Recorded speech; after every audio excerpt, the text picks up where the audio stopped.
يصلون على النبي يا أيها الذين آمنوا صلوا عليه وسلموا تسليما.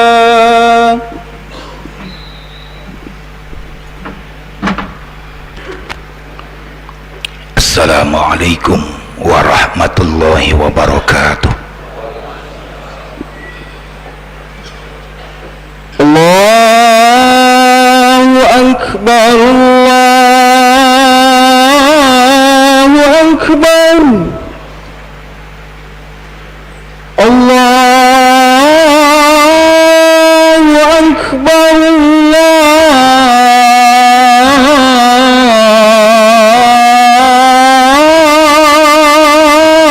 Allahu Akbar, la ilaha illallah.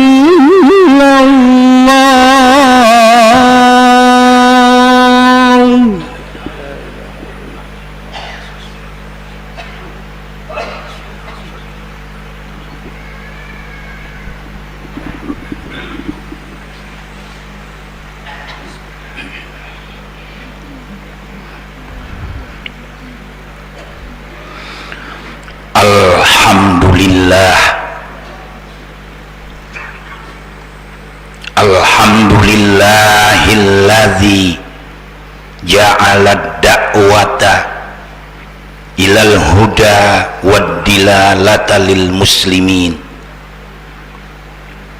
Asyhadu an la ilaha illallah wahdahu la syarikalah wa asyhadu anna sayyidana Muhammadan abduhu wa rasuluhu sayyidul anbiya'i wal mursalin.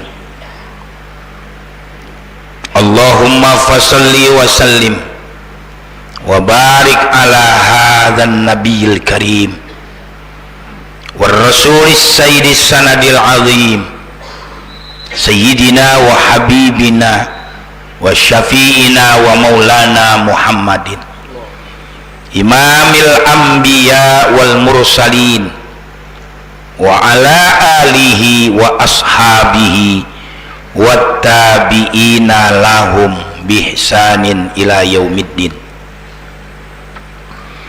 Amma ba'du, usikum ibadallah wa nafsiya bitaqwallah faqad fazal muttaqun. Al-Ghail fi kitabihil aziz alladzina amanu wa hajaru wa jahadu fi sabilillahi bi amwalihim wa anfusihim a'zamu darajatan indallah wa ulaika humul faizun. Shadaqallahul aliyul azim. Kaum muslimin yang dirahmati Allah subhanahu wa ta'ala, melalui mimbar yang mulia dan terhormat ini, selaku hamba Allah Ta'ala yang beriman, saya Al-Fakir mengajak terlebih dahulu untuk senantiasa memanjatkan puji syukur kepada Allah Subhanahu wa Ta'ala yang selalu memberikan rahmat dan nikmat yang begitu besar, terutama nikmatul iman wal islam. Wa kafa bihima min ni'mah, nikmat sehat wal afiat, nikmat taufik dan hidayah, dan nikmat kita bisa melaksanakan tugas sebagai khalifah di muka bumi. Dan yang paling penting adalah nikmat kita bisa melaksanakan tugas sebagai hamba di hadapan Allah dalam situasi kondisi yang penuh dengan kesibukan, banyak pekerjaan yang harus kita selesaikan. Begitu dipanggil oleh Allah, idza nudiya lis-shalah min yaumil jumu'ati, semua aktivitas kita tinggalkan, kita beramai-ramai menuju Baitullah untuk berzikir, untuk beribadah, dengan kita berdiri, duduk, bersimpuh memohon kepada Allah. agar semua ibadah kita diterima oleh Allah Subhanahu wa taala. Segala dosa kesalahan kita diampunkan oleh Allah, dan semua urusan dunia dan akhirat selalu dimudahkan oleh Allah Subhanahu wa taala. Dan suatu saat kita dipanggil oleh Allah, fadkhuli fi ibadi wadkhuli jannati. Masuklah kamu ke dalam golongan hamba-hambaku dan masuklah kamu ke dalam surgaku. Amin, Allahumma amin. Kaum muslimin yang dirahmati Allah Subhanahu wa taala, pada saat ini kita berada di awal tahun 1440 Hijriah. 1439 Hijriah sudah kita tinggalkan. Dengan harapan apa? Agar tahun baru ini menjadi lebih baik buat kita umat Islam khususnya, dan untuk seluruh bangsa Indonesia pada umumnya. Beliau Rasul menjelaskan dalam satu hadis, man kana yaumuhu khairun min amsihi fahuwa rabihun. Siapa yang hari ini lebih baik dari hari kemarin, tahun ini lebih baik dari tahun yang lalu, sungguh orang itu adalah orang yang beruntung. Wa man kana yaumuhu ka'amsihi fahuwa maghbunun. Siapa yang tahun ini, hari ini sama dengan tahun yang lalu, sama dengan hari kemarin, sungguh orang itu sudah tertipu. Wa man kana amsu khairun min yaumi fahuwa mal'unun. Siapa yang tahun yang lalu lebih baik, hari kemarin lebih baik dari hari yang dihadapi, sungguh orang itu terlaknat di sisi Allah Subhanahu wa taala. Kaum muslimin yang dirahmati Allah, tidak kurang dari 23 tahun beliau Rasul memerintah. Dari ayat yang pertama diturunkan sampai yang terakhir, yaitu al-yauma akmaltu lakum dinakum wa atmamtu alaikum nikmati wa raditu lakumul islam madinah, surat Al-Maidah. Kemudian ditutup dengan surat Al-Baqarah, wattaqu yauman turja'un ila akhir ayat. Selesai Al-Quran 30 juz, 114 surah, 6.666 ayat. Islam belum memiliki penanggalan tersendiri, masih mengekor kepada penanggalan miladiyah atau penanggalan yang dibuat oleh orang-orang Romawi kuno. Begitu pula pada masa khalifah yang pertama, baru ada penanggalan dalam Islam pada masa khalifah yang kedua, yaitu Umar ibn Khattab radhiyallahu an. Dan Islam ketika itu sudah mencapai 2/3 daripada belahan dunia. Maka banyak di antara sahabat yang mengusulkan agar Islam memiliki penanggalan tersendiri. Berkumpullah para sahabat mengajukan berbagai macam usulan, tapi kebanyakan tidak diterima oleh Amirul Mukminin. Nah, dianggap tidak logika. Baru salah seorang sahabat yang terkenal, Al-Imam Ali karramallahu wajhah, orang yang alim sesudah beliau Rasul, dan tidak ada ayat suci Al-Quran yang diturunkan yang beliau tidak tahu. Beliau diajarkan satu ilmu 1000 cabang, satu cabang 1000 lagi, ranting satu ranting beribu-ribu lagi. Maka dia sendiri mengatakan, tidak ada ayat Al-Quran yang diturunkan yang aku tidak tahu. Beliau mengusulkan agar penanggalan dalam Islam ditentukan berdasarkan hari hijrahnya Nabi dari Mekah ke Madinah. Apa alasannya? Karena hijrah Nabi mengandung 3 unsur. Yang pertama, sebelum datang perintah hijrah, beliau Rasul menanamkan akidah, keimanan kepada para sahabat. Setelah 12 tahun turun perintah salat, setelah 13 tahun datang perintah hijrah. Hijrah ada arti secara khusus, ada pula secara umum. Dan setelah berada di Madinah, datang perintah jihad, baik dengan harta, baik dengan jiwa. Dengan 3 dasar inilah diterima oleh Amirul Mukminin. Sejak itulah dibentuk awal tahun dalam Islam jatuh pada bulan Muharram, terhitung sejak hijrahnya Nabi dari Mekah ke Madinah. Sampai saat ini sudah 1440 tahun. Kaum muslimin yang dirahmati Allah, Nawawi, pengikut Imam Syafi'i yang setia, hijrah secara khusus, meninggalkan negeri kampung halaman untuk mempertahankan agama. Contoh ketika Nabi hijrah pada tahun kelima ke Ethiopia, ke Habasa, sebanyak 11 orang. Semakin menjadi-jadi kekerasan orang-orang kafir Quraisy Mekah terhadap beliau Rasul dan para pengikutnya. Maka beliau Rasul memerintahkan untuk hijrah yang kedua kali pada tahun ke-7 daripada kenabian, berjumlah 83 orang. Kaum muslimin yang dirahmati Allah, setelah kurang lebih 10 tahun beliau Rasul berjuang, ditinggal oleh istrinya sebagai Sri Kandi, istri yang dapat menghibur dan mendukung perjuangan beliau Rasul, dipanggil oleh Allah. Dan juga pamannya yang gigih membela perjuangan beliau Rasul. Masih banyak khilafiyah. Orang mengatakan Nabi tidak bisa memberikan petunjuk kepada orang yang dicintai dengan dalil innakal dan tahdi ila man ahbabta. Jadi engkau tidak bisa memberikan petunjuk kepada orang yang engkau cintai. Memang tafsiran ayat ini banyak salah. Yang bisa memberikan petunjuk hanya Allah. Beliau Rasul tidak bisa memberikan petunjuk.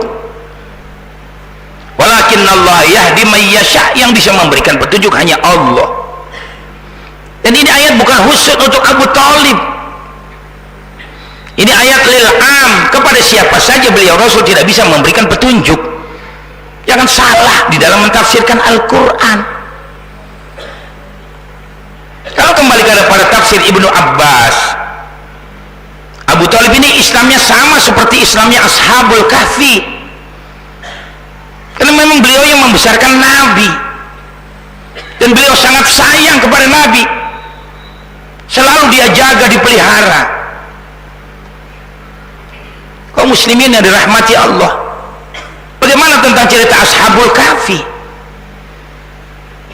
Ketika Dqiyanus, raja yang berkuasa, mendengar kerajaan akan diserang, lalu dia jatuh pingsan, maka 6 orang menteri ini berkumpul mengajak musyawarah.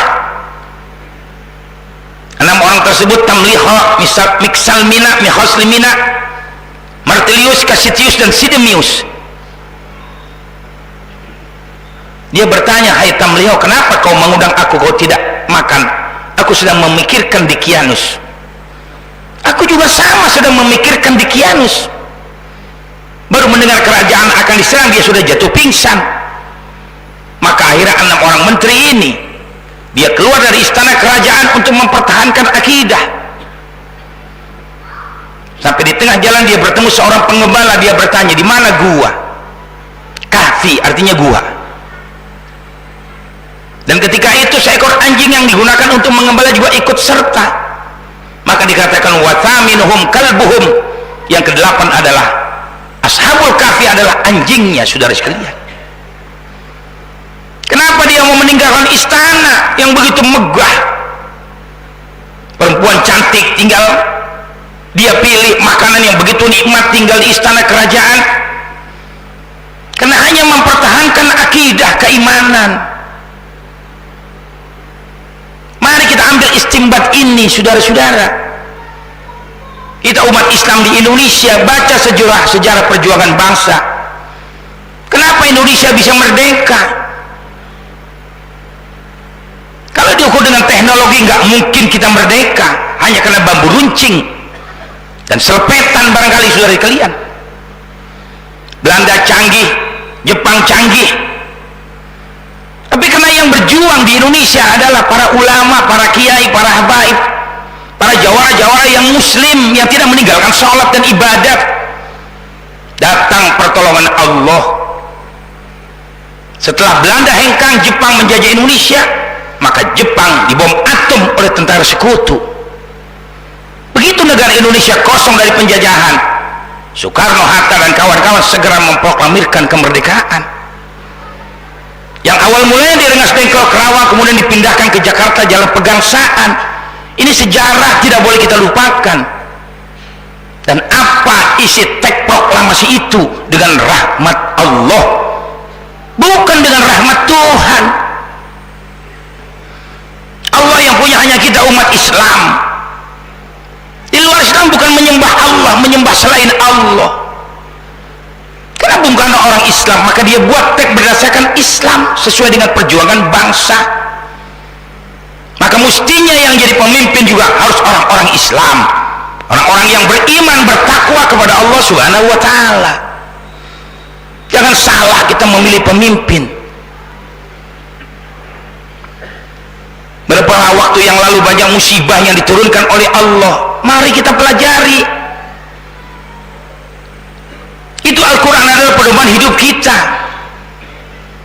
Menjelang Idul Fitri, berapa kapal yang tenggelam? Sumatera gunung meletus, Bali meletus, belum lagi gempa bumi, kebakaran hutan, hujan menjadi malapetaka, banyak lagi yang lain-lainnya. Ada apa gerangan di Indonesia? Baca firman Allah, lau anna ahlal qura amanu wattaqau lafatahna alaihim barakatim minas sama'i wal ard. Jika seandainya penduduk negeri Indonesia beriman, bertakwa kepada Allah, kami Allah akan buka pintu rahmat dari bumi, dari langit, dari laut, dari semua penjuru. Maka pasti Indonesia akan menjadi negara yang kaya raya. Saat ini dolar sudah 15.200, sudah di tepi jurang kita bangsa Indonesia. Walakin kadzabu fa akhadnahum bima kanu yaksibun. Mungkin mereka orang Islam, tapi mereka mendustakan ayat-ayat Allah. Bahkan mereka ada yang mengatakan saya tidak butuh Islam, bahkan ada yang mengatakan pesantren dibubarkan. Dan sekarang masalah azan dikembalikan lagi seperti zaman gubernur yang lalu, diatur. Manusia jangan mengatur Allah, manusia diatur oleh Allah, karena manusia adalah ciptaan Allah. Jadi inilah yang menyebabkan banyak musibah, banyak malapetaka, karena mereka tidak percaya lagi kepada ayat-ayat Allah Subhanahu wa ta'ala. Maka mari dengan datangnya tahun baru hijrah, kita kembali kepada Allah, kembali kepada Rasul. Karena hijrah ini artinya membentuk umat baru. Jelas yang pertama adalah akidah kita mantapkan. Jangan jadi orang yang pimplan, jangan cuma karena uang tidak seberapa, saudara sekalian. Besok pun akan dipertanggungjawabkan di hadapan Allah. Karena itu termasuk orang-orang yang menjadi temannya syaitan. Orang yang kaya raya tapi dia tidak tahu uang dari mana ke mana dia nafkahkan. Al-ghaniyul ladzi la yubali aina yaktasibul mala wa fima yunfiku. Banyak di antara sahabatnya setan itu. Yang kedua di antaranya siapa? Al-alimul ladzi saddaqal amir ala jawrihi. Orang alim, orang yang mengerti ilmu, yang membela dan membenarkan penguasa yang zalim, yang berkhianat kepada bangsa. Hati-hati saudara sekalian, akan dipertanggungjawabkan semua di hadapan Allah. Tummalatus alunna yauma idzin anin na'im. Gak usah banyak, satu biji korma yang sudah lewat di leher kamu akan disoal. Sudah 30 tahun saya ikut berjuang, alhamdulillah. Kaum muslimin yang dirahmati Allah, hijrah Nabi pada tahun ke-10 ke Taif sebagai pemimpin, dengan harapan mudah-mudahan orang di Taif mau menerima seruan beliau Rasul. Tapi apa hendak dikata, orang Mekah sudah berangkat lebih dahulu memfitnah, mengadu domba, sehingga Nabi diusir, dilempari batu, bahkan dikatakan gila, sampai beliau mengatakan ya ayyuhalladzina nuzzila alaihi dzikr wa qalu innaka lamajnun. Hai sesungguhnya orang yang diturunkan wahyu, sungguh bukan wahyu, memang kau hai Muhammad adalah orang gila. Kayak apa perasaan beliau Rasul, orang yang paling mulia, ciptaan Allah paling mulia, dikatakan gila. Itulah perjuangan, selalu membawa risiko. Yang akhirnya beliau berdoa mohon kepada Allah dengan doa yang terkenal di Taif, Allahumma inni ashku du'fa quwwati wa wa qilata hilati wa hawani 'alan nas. Ya Rabb, aku melapor kepada Engkau tentang kelemahan aku, kekurangan siasat aku, kehinaan aku dipandang oleh manusia. Anta Rabbul mustad'afin wa anta Rabbun ya arhamar rahimin. Engkau ya Rabb Tuhan yang terhadap orang-orang yang lemah. Engkau ya Rabb Tuhan yang maha pengasih, maha penyayang. Ila man takiluni, kemana kau bawa aku? Ila aduin yatajahamuni amila baladin malaktahu amri. Apakah kau bawa aku ke hadapan musuh yang sudah siap membinasakan aku? Apakah ke satu perjalanan yang masih cukup jauh? Illam yakun bika ghadabun alayya fala ubali. Selagi kau tidak murka kepada aku, kemana saja perjalanan ini akan aku teruskan. Apakah Islam yang tinggi, apakah aku Muhammad yang hancur beserta umat? Selagi kau tidak murka. Yang kemudian ditutup dengan doa yang terkenal, a'udzu binuri wajhikal ladzi asyraqat lahu dzulumat wa sallu alaihi amrud dunya wal akhirah. Aku berlindung dengan cahaya wajahmu, semua gelap menjadi terang, semua problem akan cepat selesai. 2 tahun kemudian datang perintah sholat, dan 1 tahun kemudian, tahun ke-13 daripada kenabian, datanglah perintah hijrah. Ini yang ditunggu-tunggu oleh beliau Rasul. Ada way out, ada jalan keluar. Maka mari yang pertama, iman. Jangan kita jual iman kita, jangan kita gadaikan, saudara sekalian. Ini orang-orang yang mengerti malah menggadaikan imannya hanya karena uang, ingin kaya, ingin tenar, ingin hebat. Ini pula yang Nabi khawatirkan, ana akhwafu alaikum minad dajjal. Ila wa man hum ya Rasulullah? Al ulama usuk, yang paling aku takut nanti di antara kalian ada yang menjadi dajjal. Siapa mereka itu? Ulama yang jahat, yang memutarbalikkan fakta. Mereka mencari uang dari uang-uang yang haram, yang tidak tahu pasti dari mana, saudara sekalian. Semua akan dipertanggungjawabkan. Dan setelah iman, maka Nabi hijrah. Singkat saja, sekarang sudah tidak ada perintah hijrah setelah perebutan kota Mekah. Al muslimu man salimal muslimuna min lisani wa yadihi, wal muhajiru man hajara ma nahallahu anhu. Orang Islam yang menyelamatkan saudaranya yang Islam dengan lidahnya, dengan tangannya. Dan orang-orang yang berhijrah di zaman sekarang, orang yang meninggalkan semua yang dilarang oleh Allah dan Rasulnya, berarti dia telah melaksanakan hijrah. Dan yang terakhir ialah setelah berada di Madinah, datang perintah jihad. Dengan apa? Dengan harta, dengan jiwa. Wajahadu fi sabilillah bi amwalihim wa anfusihim. Mari kita berjuang, ramaikan majlis ilmu, saudara sekalian. Kita ngaji bersama-sama agar iman kita menjadi lebih mantap, hijrah kita berjalan. Kalau sudah 3 kita amalkan, apa kata Allah? A'zamu darajatan indallah wa ulaika humul faizun. Sungguh sangat tinggi kedudukan mereka di sisi Allah yang imannya dipelihara dan selalu melaksanakan hijrah, meninggalkan semua yang dilarang oleh Allah dan Rasulnya, dan berjuang dengan harta dan jiwa dengan apa yang mereka bisa perjuangkan. Dengan dasar inilah diterima oleh Amirul Mukminin. Sejak itu ditentukanlah awal tahun dalam Islam.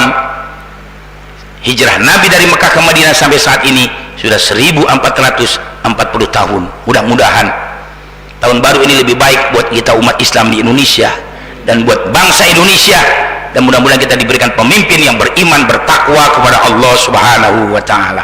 A'udzubillahi minasyaitonir rajim. Wa man ahsanu qawlan mimman da'a ila Allah wa amila salihan wa qala innani minal muslimin. Barakallahu li wa lakum fil Qur'anil azim wa nafa'ani wa iyyakum bima fihi minal ayati wadh-dhikril hakim wa taqabbal minni wa minkum tilawatahu innahu was-sami'ul alim. Aqulu qawli hadza wa astaghfirullahal azim li wa lakum wa lisairil muslimina wal muslimat wal mu'minat fastaghfiruhu innahu huwal ghafurur rahim. اللهم صل على سيدنا محمد وعلى آل سيدنا محمد.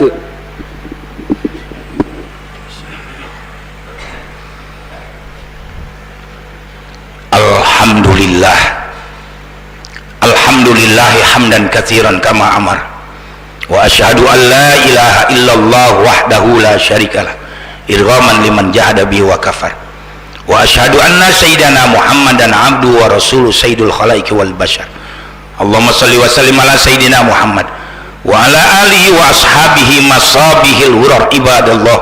ittaqullaha ta'ala min sama'il lagwi wa fudulil khabar wantahu amma nahakum anhu wazzajar wa'lamu anna Allah ta'ala amarakum bi amrin badafi bi nafsi wa tanna bi malaikatil musabbihati bi qudsi wa tallata bikum ayyuhal mu'minun min bariyati jinni wa insi faqala ta'ala mukhbiran alima innallaha wa malaikatahu yusalluna 'alan nabi ya ayyuhalladzina amanu sallu alaihi wa sallimu taslima Allahumma salli ala Muhammad wa ala ali Muhammad kama sallaita ala Ibrahim wa ala ali Ibrahim wa barik ala Muhammad wa ala ali Muhammad fil alamin innaka Hamidum Majid wardallahumma an arba'atil khulafa'ir rasyidin Abi Bakrin wa Umar wa Utsman wa Ali wa ala baqiyatis sahabati wat tabi'in wa tabi'it tabi'in wa man tabi'ahum bi ihsan ila yaumiddin wa alaina ma'hum bi rahmatika ya arhamar rahimin Allah mansur man nasaraddin wahdul man khadhalal muslimin waj'alillahu